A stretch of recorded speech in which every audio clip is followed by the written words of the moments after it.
I always knew when my friends came over and I did something bad. My mom wanted to beat me, but she couldn't beat me. She couldn't beat me in front of my white friends, so then I was just like, come on, man, you gotta stay a bit longer.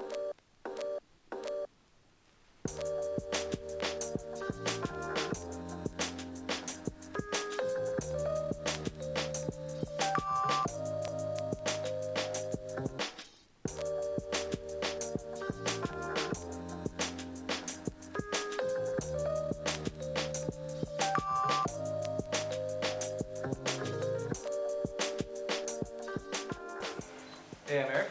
Elisa. I'm Robert. I'm Justine. I'm Will. I'm Zara. Janan. I'm Toby. I'm Steve. And I'm Miggy.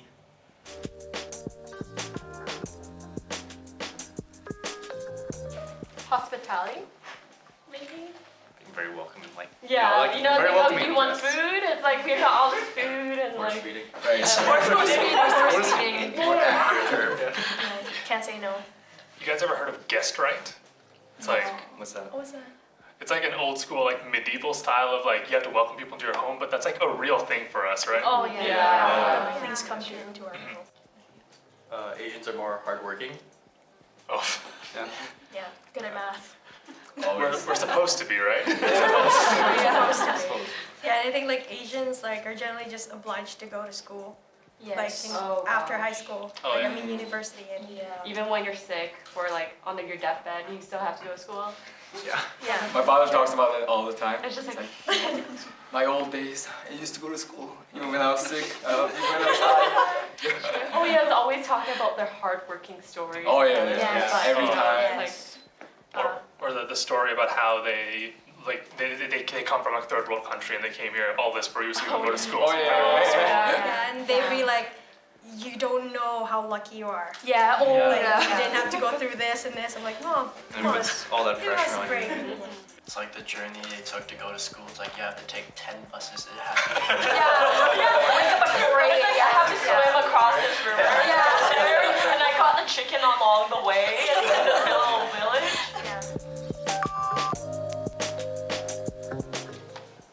I eat dogs, apparently. Oh, Yeah. I heard it a lot, yeah. Like in high school. Filipinos are really good at basketball. Yeah. We're supposed to be. I think they just like basketball. I mean, like, my grandpa, like my Lolo, he was, back in the Philippines, he was like a championship, like, basketball person, and I suck at basketball. So he would try to teach me, and I'd be really bad, but I was like tall because of my dad's blood, and he was so disappointed as a little kid in me, and it's like, why can't you dribble?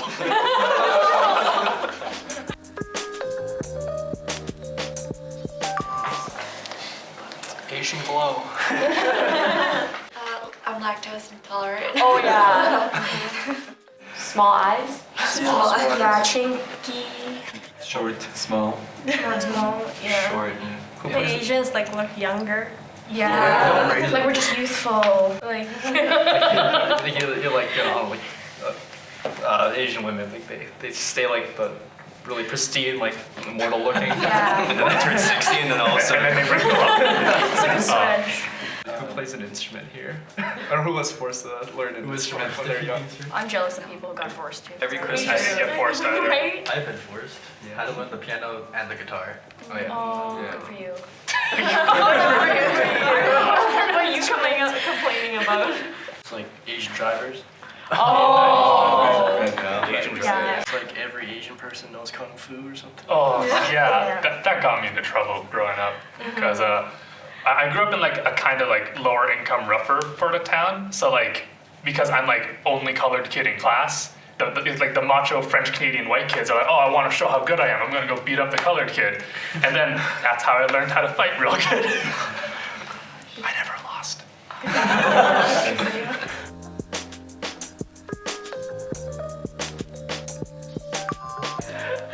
I've been mistaken for Japanese. Nothing. Just Vietnamese, and then when I had long hair, indigenous actually. I got that a few times too. Yeah, I've been mistaken for Chinese.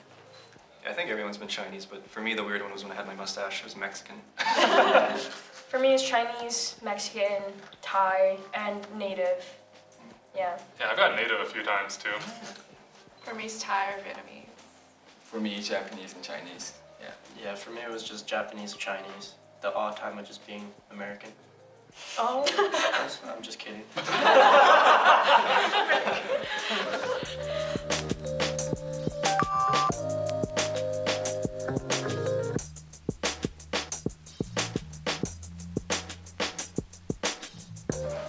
Who's born here? I was born here. I was born here. born here. Who else wasn't born? Who wasn't born here?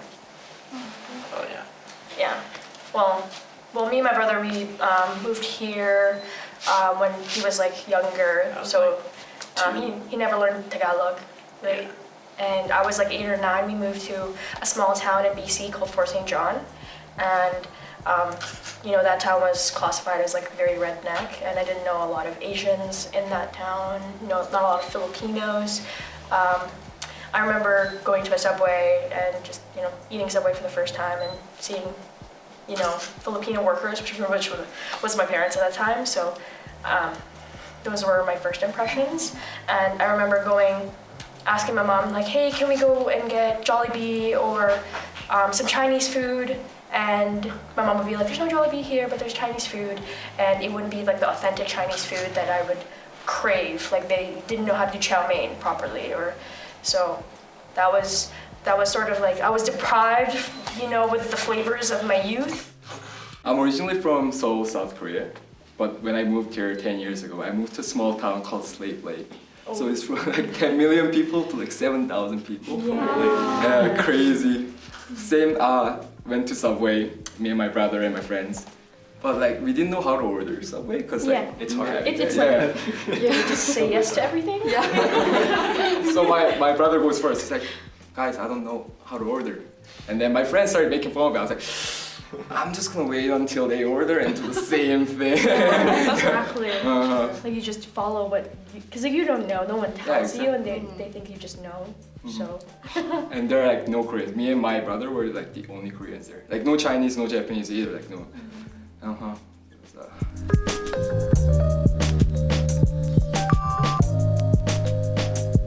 I don't look particularly like any of my two ethnicities, so I've only been to Philippines, I've been to Manila, and of course, I'm actually half. And I go there, I look like no one, and they just assume I'm some brown guy.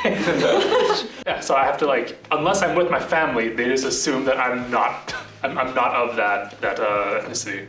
Well, I went to study abroad for 3 months in China, in Beijing, and it was very different. Where even though, yes, I see we're very similar in appearance or look, I felt very lonely. I never felt that stood out from everyone else. They just everything I do there, and even in the classroom, I drop my pencil, everybody stares at me because they know that I'm different from them somehow, and it's just very different. And this relates to communication-wise, right? Yeah, and when you try to make friends with the fobs or the Chinese. Oh, the fobs. Because we're Chinese as well, but I don't I speak 3 other different languages. And then I'm not 100% fluent, but then when I try to speak with them, they expect me to speak fluent Chinese. Yeah, they they're expect me I'm Chinese. Expecting Mandarin over all the other dialect of Chinese, and I'm just does anybody know Cantonese? Anyone? Yeah. I don't even speak a lick of Tagalog at all. I don't understand or I don't speak either. So whenever I've been back to the Philippines twice, and it's both times it's I'm just right beside my family at all times because I can't speak with any of my family members that are back there because they try to speak English to make me feel more comfortable, which is nice, but I'm out of the conversation most of the time. Yeah. Do you feel do they pressure you to learn it again? Yeah, it's always oh, you're born there. Oh, I see. Yeah. Yeah, why didn't you learn? You gotta learn. Exactly. Yeah. But yeah, going back to the Philippines, it's it's really hard for me because I was pretty much whitewashed. I came here to Canada when I was 2. So I understand language, but I can't necessarily speak it fluently. So it's really difficult for me to go back to the Philippines and connect to my cousins and all my lolas and lolos, just connect with them. But one of the big things about going to Green Hills is all the merchants are ma'am sir, ma'am sir, ma'am sir. How are you? In China, they're cheap, cheap, come here, cheap, cheap, cheap. They're always trying to grab your attention or when you're stopped at like a stop sign, there would just be a random person like spraying Windex on your windshield. They're like, yeah, I'll wipe that down. Go to your door. They're like, where's my tip? I didn't even ask for this. Yeah. I think that was the main things that changed in the Philippines.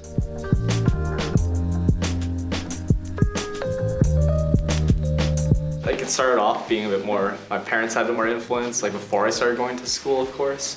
But as soon as, you know, you go to preschool and you start learning English, and I think my majority of people were like not Asian at my school either. So I just had like a lot of white friends and different kinds of cultures, I guess. I grew up in a predominantly French-Canadian part of the town, so I went to school there. So the languages I spoke growing up were English and French. So my Hindi, which is like my dad's family's language, I still speak it at the level of like a 5-year-old. And I spoke Tagalog when I was a kid, but I think I stopped because I was being an arrogant little child to my lolo, and I was like, you speak English, I speak English, I also speak French. I know more languages than you. I should just speak those. I have a pretty funny story too about learning Tagalog, because up until I was 5, my parents tried to teach it to me. But when I was in grade 5 in kindergarten, we were learning parts of the body, and then my kindergarten teacher and I got in an argument because she kept saying armpit, and I was like, no, it's killy. and I had this big argument in front of the teacher, and then after school, she called my mom and she like brought her in. It's like, yeah, your son's not really learning English properly. So then when I got home, my parents were like, okay, whatever, we'll just stop learning English, and then. So yeah, there's like the culture clash. That's they would like bring us out of normal class and get us talk to an ESL teacher, and we would have like our own tutoring session for English, but they found that wasn't sufficient enough, so then they told my parents as well. So like, you have to start speaking English because they need to, you know, be immersed into it. And so like, my parents now talk to us in Taglish, which is like Tagalog and English. And in public, when people hear us, like my white friends, when they hear us, when my parents talk to me, they're like, your accent like switches from like Western to Tagalog, and it's just so weird to hear that. For me at dinner, it was like my mom makes rice and my dad eats bread, and it's like I have to like when I have to pick my carb, I'm like, okay, which one am I gonna pick today?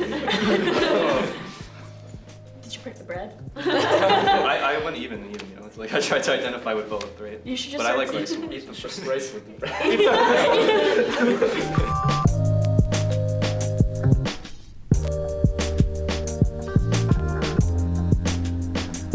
I think me and you can, because we're both halfies, right? Yeah, all it's like the the time. culture clash.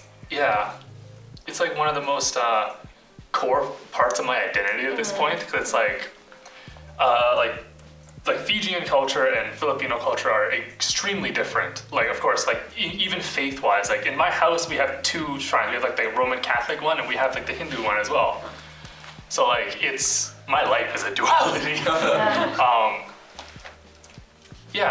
It's weird because like when you're growing up mixed, you're like, the other part of your family only sees the halves that's not them. Yes. So like when I'm with like my Filipino family, like, of course, because I'm very like, I appear to be very Indian, they see the Indian part. But when I'm with my Indian family, they notice how I talk and like my mannerisms, and like I'm not Indian enough for them. Mm-hmm. You almost feel like you're like not a part, right? Because I think that was me, because my dad's Portuguese and my mom is Filipino, and then I grew up in Canada, so it's like a huge weird. Because like I'll hang out with my white friends and we'll have fun, but then I hang out with my Filipino friends, but I'm not Filipino enough. Or I'll meet like it's just almost like you can't really. I wouldn't say I'm jealous about it, but I just know that one of the things I missed out on was actually being part of like the Filipino culture and being full Filipino, like being able to speak the language, being able to hang out with them and not feel like I'm just a part of it. You never really feel like you're as included as you could have when you're mixed. There's a way that I would describe it, and it's that I was born with 2 worlds, yet I belong to neither of them. Yeah, that's exactly it. I think for me, I'm kind of like in the middle, because like, I'm a fob, technically a fob, like, because I moved here 4 years ago.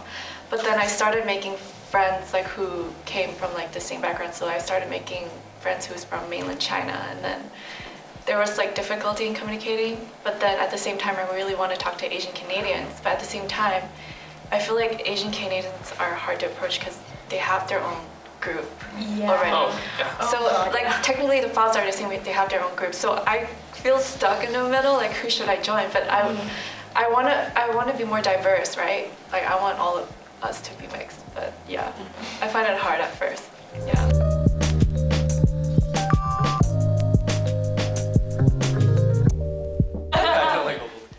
Does anyone want to challenge Eric? No, they all hate bubble tea too. I would They're all with me. I love bubble tea. Why do you hate it? Why do you hate bubble tea? You didn't even list Like, did you, were you scarred in childhood? Please explain. I just don't have a sweet tooth. No, but some people choose like the real bubble tea, which is like the milk tea, Yeah. or the other, we call it white bubble tea, which is like a slushy. Dream- Yeah, like it's dream slushy. tea. Avocado, Yeah, dream tea, whatever. that's not real. Like, there's a point I stopped eating rice for dinner, and then my whole family's like stopped and like stared at me. I'm just like, you're not eating rice for dinner? And then like stop, hold a breath, and I was just like, I just don't Rice want is to eat essential. rice. Yeah. It's just like, And every time they offer you food, there's this unending battle of just like, okay, you gotta eat more, and then you're like, I'm actually full. Yeah. She's like, Oh. Yeah. There's but you gotta eat more. Yeah. And that like straight face, and I'm like, okay, I'm eating more. There's also like that a popular opinion of like how rice should be cooked. Like I like my rice not so wet. Like I want it like sort of al dente, dry. I could use the sauce from the protein to kind of like water it down to give it some flavor. But some people like really like wet rice, and I think that's or like sticky rice. So that's kind of like an unpopular opinion of mine. Koreans have really beautiful skin. Yeah. They're like skincare Japanese products people. and Japanese people, I yeah. think they definitely have like a really high beauty standards. Uh-huh. They do. They're fashionable. yeah, just like the plastic surgery. Oh yeah, Yeah. surgery. Nose jobs, right? Yeah, That's nose true. jobs, It's like you the gotta skin have that whitening. I hate that beauty standard. It's really hard to live up to, you know? Yeah, I hate the beauty standard. And my dad told me once, like, what, like, because I was pretty tan back home, and he'll tell me, like, why are you so tan? Like, you should be white, because, like, people who are tan back in the days, they work outside in the farms. So he tried to compare me. Oh, that People makes back in the sense. past, yeah. Yeah. So, yeah. Interracial dating. Doesn't happen. It happens. Yes, it happens. It happens. It happens, but it has to be specific. I think we can use the word preference. Everyone has preferences. Yeah, it's like preference, like in my family, which I'm not that proud of, but like Caucasian, Chinese, any Asians except for Japanese, I'm so sorry. History. Yeah. If you ever look at history. No, it's true. It's true. I think like how dating now is like heavily influenced by pop culture and what you see in the movies. And you know, Asian women, they're seen as like very exotic. It's sort of like a fetish. So Yellow fever. Yellow Yellow fever. My preference growing up was just like more white guys, but that's also because like the perception of like Asian guys in media was sort of like this like nerdy dude. So I feel like that influenced me as a kid, thinking like, oh, I don't want to date Asians. And there's also a lot of like pressure in the Philippines to kind of like have beautiful babies to lead the legacy of like my gosh. whatever. So that's a lot of talk, but I think to some extent it has, you know, influenced me.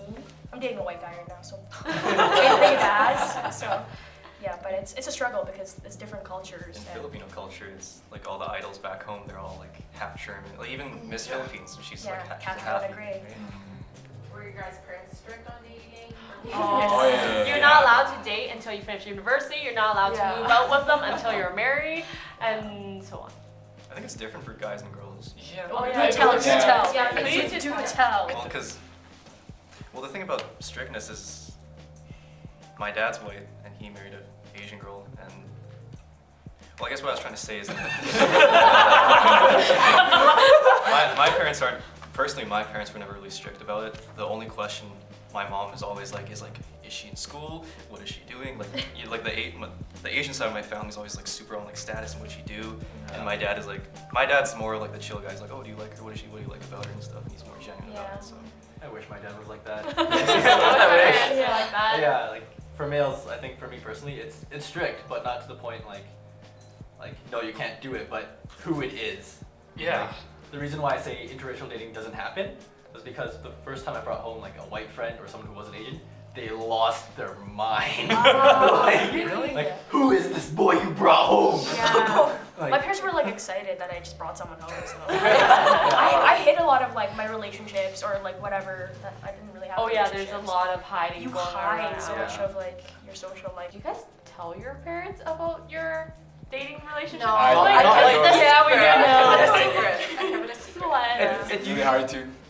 Yeah. It comes up at family gatherings when another Yes. like your like cousins or like your aunts ask you if you're dating anyone, and then no, like, And if you're not, like your family just kind of roasts you. Yeah. You know, in front of other family members. Well, and if it's they like don't- completely fine. If they don't roast you, they just introduce like, you know, I know this other girl from my friend. She is your age. You should date her. Like, And the family plays matchmaking. matchmaker In all the the time. family matchmaker, yeah. Like I remember when I brought my boyfriend to like a family gathering, and my uncles were like interrogating him, being Yeah. like, "Are you gonna come and live in the Philippines if she lives here?" Like just like, and he was like so uncomfortable, and I think it's I didn't like how they were just pressuring him. if they can like run through the Filipino gauntlet, like going to a family gathering. Yeah. Yeah. That's the ultimate test. Yeah. To see ultimate test. Oh, try our food. Try this. Yeah. Speak the Lolo. This you do is the like a Ames. 60 Yeah. people in a house, and Teach you're them how to like, mono.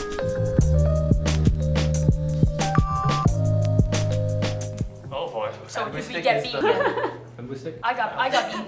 I got pulled by my ear sometimes too. oh Beaten yeah. on- I got hands. Oh. Yeah. I got slapped a couple Yeah. times. Yeah. There was my dad. The maddest my dad ever got was I had a martial arts background, so instinctively, one time, biggest mistake in my life, I blocked. It was an instinct. Like he went and I blocked, and he's like, "Oh, you think you're a fighter now, huh?" And then he just punched me in the gut as hard as he could. Yeah. Don't block, don't block.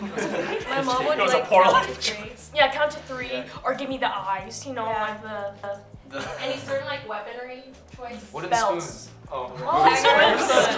belts, books, Hangers. Brooms. hangers, PlayStation cord ones. Wow. That's expensive. Slippers. Well, he was cheating. He deserved it. Whatever. Okay. I always knew when my friends came over and I did something bad. My mom wanted to beat me, but she couldn't beat me. She couldn't beat me in front of my white friends, so then I was just like, come on, man, you gotta stay a bit longer. And then it'd be like 8:30. It's like, okay, Do you you have want to to go sleep now. over? You want to sleep? The thing is that like they never show on face in front of other people. They're like they would like no matter what you did, they would just keep it till later on. Yeah. Ground you, but not really. That's true. Grounding was never really a discipline thing in my family. We just know we're dead meat. I think mental health is pretty much like people look down on us, like especially in the Asian community, because it's like a weakness, you know. But they don't know that it's a. I don't know if it's a disease or whatever, but they don't really care. Yeah, And it's they like- put it aside. Yeah. With across, I see it across like all Asian cultures is just this. They put a virtue on just being stoic at all times. Like no matter what's going on in your life, you have to just stoically bear through it, and it's a sign of strength if you can. And if you if they see you breaking down, like they're like, "What are you doing? Why are you being so weak, huh?" Yeah. Yeah. And I think there's just like with Filipinos, there's a nationalistic sense of pride of just doing everything yourself and not asking for anybody's help. But that is just not reality. Like you can't do it all by yourself and then just put yourself through like the mud, working, like 5 jobs for your family and burnt out, but you're keeping a face for your family just so that, they see you as a strong person is very detrimental to your life when you go old, like as you progress. But it's like institutionalized. Like we make that narrative heroic. Like it's supposed to be like if you do that and you go through it with like a brave face, you're a hero now. Like we have like I feel like all the time when you look at like history's heroes or like Asian culture, they're like a lot of times they go through stuff like that, and what makes them the heroes we look up to is that they stayed strong through it. Yeah, just never being viewed weak is, and mental health is sort of that has a stigma in Asian cultures. Yeah, and we were never really taught to be very expressive about our feelings. So like most of it is just like you keep it down and under, and you feel a bit more isolated each time, and it's very stressful to the mind. So I think with school, like for me, school is always the big one, right? Like, because even me growing up, I knew that my mom was trying to prime me into like a doctor. She's like, Oh, yeah. go take this, do this, and then I was pretty lucky because I had a dad who kind of looked, he kind of counterbalanced her and was like, you should go into something that you're more passionate about. And then I think that's when my grades got a bit lower, but my happiness got much higher. Yeah, so. Did any of you remember like when the report card has to come home? Yeah. Your parents have to look at it and stuff. In school zone. Oh God. It's got like the one like I would make so many excuses. Be like, oh, they misspelled something. Yeah. Yeah, I don't think there's such thing as mental health in like Filipino culture. 'Cause Just you have expectations and you have to reach them, kind of. she'll be like, oh mom, I don't feel good, and then you'll be like, oh, are you on drugs? I think a big portion they do that is because of the contrast of the way of life here compared to there. Because they're all about, we took this huge sacrifice and we went through all this to bring you here, and now you're going to complain about this. Yeah. I think from their perspective, it looks like we're just being little We're babies. slapping them in the there's- face because we're not upholding their view of what we're supposed to do with our Yeah, lives. but it's all subjective, right? Everybody has their own struggle, and I think that's just one thing that gets overlooked is people don't realize that although we're not going overseas and leaving like a foreign land to somewhere new, it's still, we have all these huge pressures put on us, and we're supposed to live up to them and still with a smile on our face. And yeah.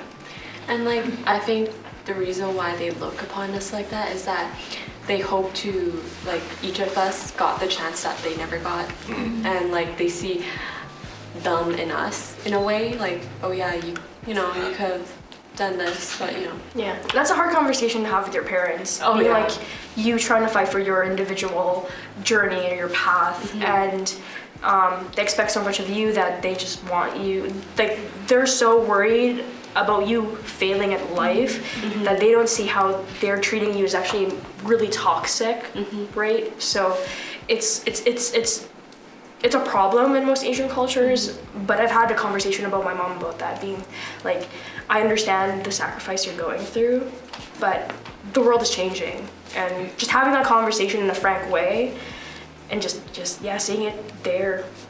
I think what matters is that they have the intention, right? They just want to see you not have to go through the things that they did. So that's what's really nice is that that they care for you, and we'll probably do it to our kids one day too. Is that you care for them and you want to see the best in them, but you just don't go about it the right way. Yeah. But like the problem is that it's different from what they went through. Like for the people who were like born here, but our parents grew up somewhere else, they had an opportunity that we actually don't have, and that's they grew up around people who look like them, and that they knew they belonged there. And when they came here and like if they experience prejudice or racism here, they know it's wrong. For us, that's a way of life. Yeah. Good point.